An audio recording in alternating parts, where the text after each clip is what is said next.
Football ইতিহাসে এক নতুন অধ্যায় লিখল বাংলাদেশ দল। ইউরোপের মাটিতে প্রথম জয়। সান মারিনোর বিপক্ষে এই ম্যাচটি ছিল নিজেদের প্রমাণ করার বড় মঞ্চ। নতুন কোচ টমাস ডুলি প্রথম ম্যাচেই দল সাজান ৪-৩-৩ ফরমেশনে।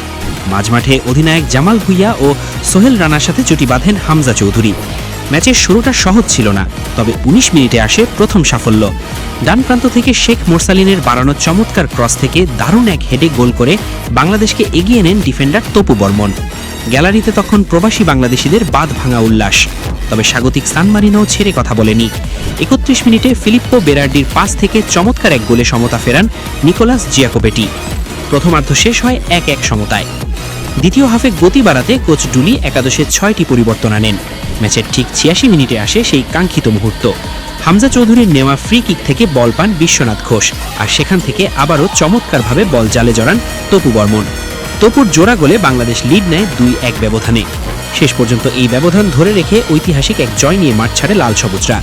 ইউরোপের মাটিতে এই প্রথম জয় বাংলাদেশ ফুটবলের জন্য এক নতুন উদ্দীপনা সৃষ্টি করেছে।